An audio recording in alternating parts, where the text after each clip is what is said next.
I'm at the airport right now, headed down to Orlando to meet my best friend Brian, who called me last week, and he said, dude, I bought a used 35-foot sailboat. You want to come down and help me sail it from the Keys up to Titusville? And I said, heck yeah. So I cleared out my schedule, jumped on a plane, headed down to Orlando now. The goal is to get a rental car, drive down to the Keys tomorrow, and head out bright and early in the morning, and hopefully catch the Gulf Stream north, 210 nautical miles. Weather forecast is great, so this should be an epic journey. So Brian just woke me up out of a dead sleep. We have problems. We're adrift, and we have hailed a tow company. 28 degrees, 14.906 north. Not unlike a lot of our trips, we always plan for the worst, hope for the best. I think if anything, we tend to over-plan. But as you'll see on some of these adventures, no matter how well you plan, things can always go sideways.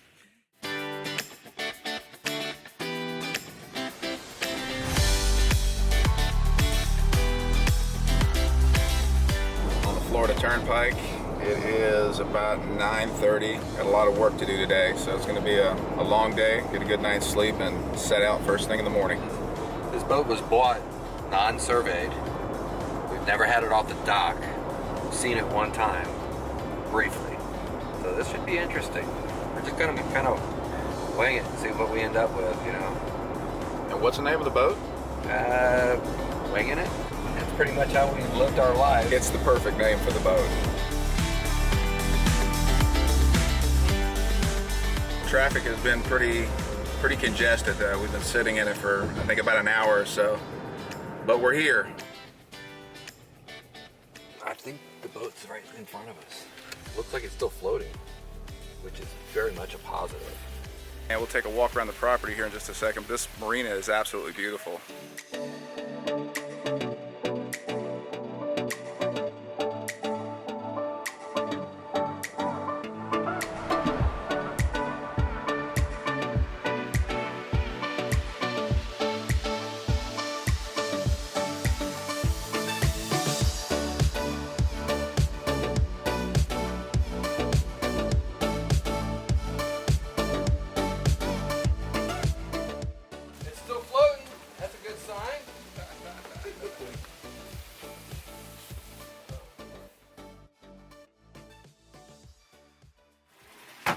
What do you think?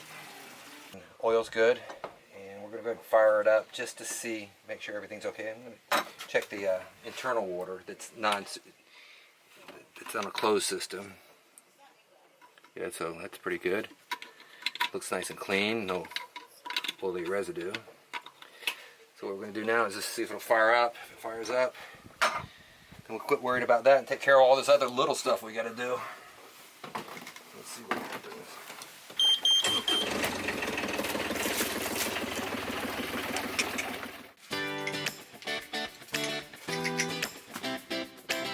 It was a busy day in Key Largo, but we felt a sense of accomplishment. The boat was ship-shape and we were excited and ready to go.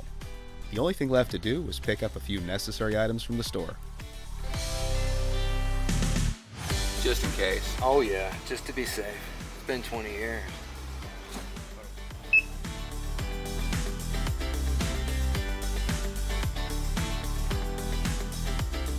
It's been a long day. I think we're almost ready. We've got the boat entirely loaded.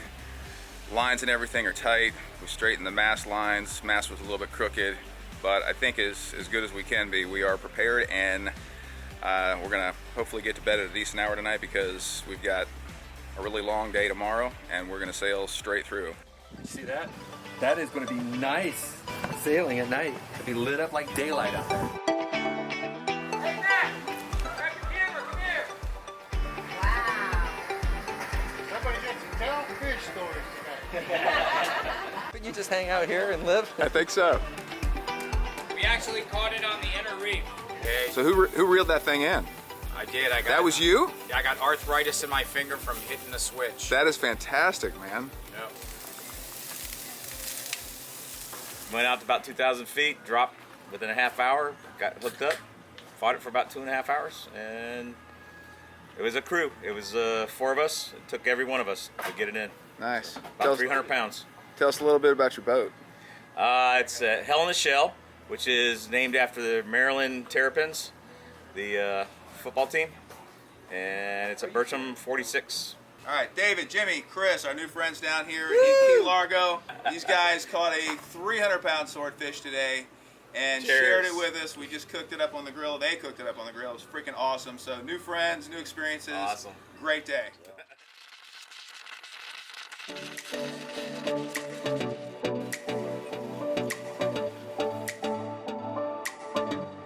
All right, so we just dropped off the rental car, and we're about to get on the boat. We're getting a little bit of a late start, kind of dragging a little bit, but excited to go. Morning.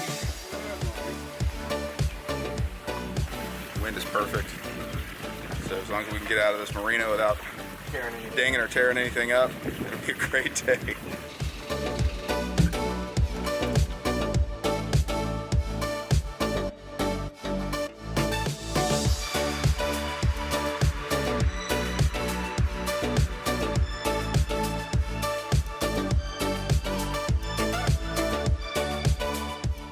Headed down the canal right now, and everybody's so nice. It's awesome here. Everybody's waving, asking if they could help. I wish I could have gotten us pulling away from the dock, because it was all hands. We had 5 or 6 people helping us. So I got to shut this down, go back and help Brian with some of the rigging, and we are off.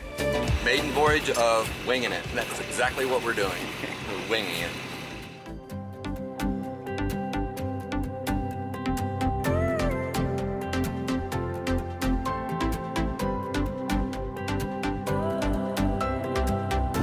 Made it out of the marina. We're, I don't know, a couple of miles offshore. We're getting started. All right, we've got both sails up now for the first time, the Maine and the Genoa. Brian's trying to get up on deck and adjust rigging.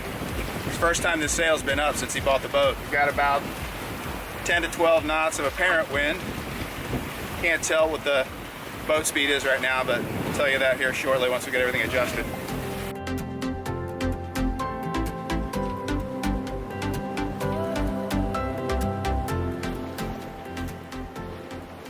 Pretty good view, huh? Awesome. Right now we're still cruising along the coast of the Keys. We might still be in John Penny Camp State Park. That's why the water's so beautiful through here. So it's about 5 o'clock in the afternoon. We've had a full day of sailing so far. The wind's been really cooperative. It was chopping up quite a bit there for a while, but now it's really sort of laid down, and the wind stayed steady, but the ocean's a lot nicer. And we're still doing 7 knots, and it feels like we're not even moving. And we lost our Garmin for a while there. We're not sure why. He took a break. He came back though. As our first day of sailing came to an end, we passed cruise ships, one after another, as they departed Miami bound for the Caribbean. It's been an awesome day. Miami is just off in that direction. You can see it. It's about 10 miles away. You can see the city lights. But that's a picture-perfect ending to a perfect day. And we're going to sail through the night, try to head up toward Fort Pierce. And with any good luck, we'll be there by morning. A little tuna! So tell us what happened. How did we get that? Time to put the fishing reel up.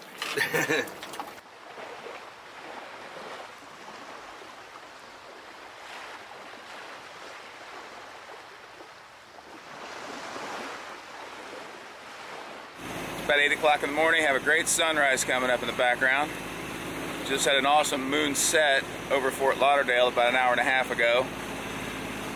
We sailed through the night, motoring a little bit right now under sail, just trying to charge up batteries. I think Brian's going to try to hook up the autopilot because you have to drive this boat the whole time. But shaping up to be a good day. Yeah, the sails are set. And the boat will stay here all night. You can go to sleep.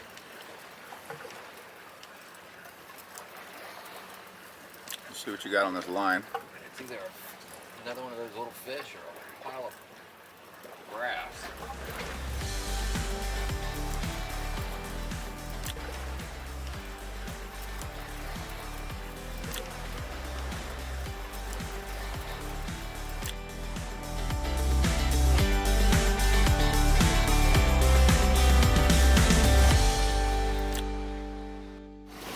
Alright guys, as you notice, nobody's driving the boat, but actually there is somebody. It's Bob. Bob, the Auto Helm 3000. which the owner told me I should throw it away, but we brought it out here. We couldn't get it working the first day. We tried, and then I found a plug down there, and we cut it off, and we wired it into a 12-volt battery I've got. Took the motor apart, found out what was wrong with it, and got it unseized, and it seems to be working. Holding a course. So it's good to be kind of like a jack of all trades and be able to kind of figure things out. You know, just work the problem that you got now. And you can work through that. You might get lucky. This thing can probably quit in an hour. You can't find good help nowadays. Hands off. Hands free. My hands are so sore. You'd be surprised. Having your hands on a steering wheel for, what, 30-something hours, I think it's been. This is rock steady right now. We were looking to be 350, 355 degrees, and we got a track. We decided to skip going into Fort Pierce, and we're gonna motor sail and continue on because we've got another solid 15 hours to get to Canaveral, and we were afraid we weren't gonna make it there tomorrow in time. So, man, if this thing keeps working, it is literally gonna be smooth sailing. This is awesome. Thing works surprisingly well. You MacGyvered the hell out of that, didn't you? Maybe a little. As usual. Necessity is the mother of Invention. Yeah. Well, that was it. There was a necessity for me not to be sitting on my butt no more doing that. Now that I got Bob helping us, I can go Dallas mode. Dallas mode. We'll explain that in a future video. Oh, this is rough.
So Brian just woke me up out of a dead sleep.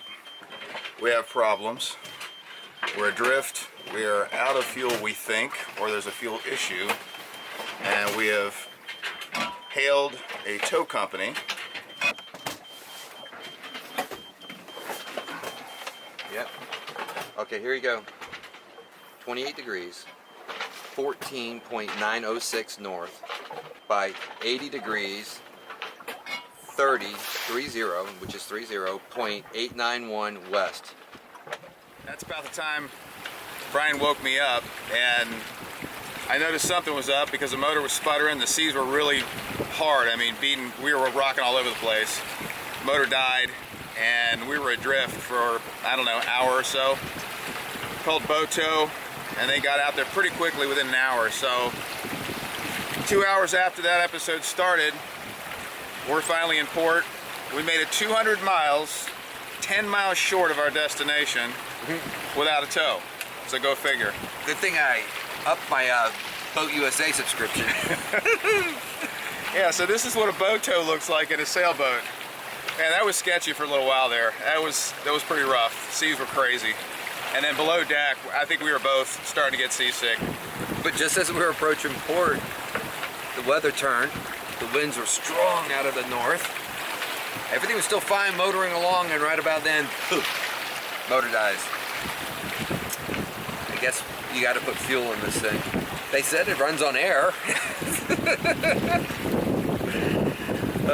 No, when I got the boat, it had half a tank, it showed. And to double check that, I knew it had a 20-gallon tank. So I took 5 gallons and poured in there, and when I poured it in, it showed 3/4 of a tank. And I go, that's perfect. Not wanting to fill it completely up because I was wanting to clean the tank as one of the service things I was going to do. And so had a feeling it only had about a gallon in it, and along with our 5 gallons is about the amount of time it ran.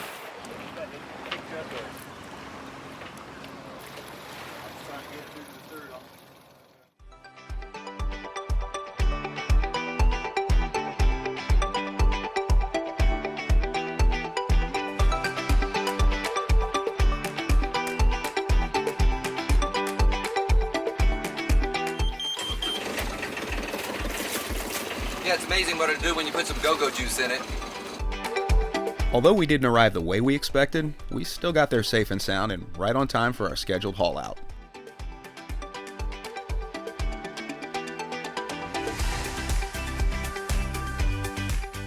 We learned a lot on this trip, and after some maintenance and upgrades, we're looking forward to planning our next adventure.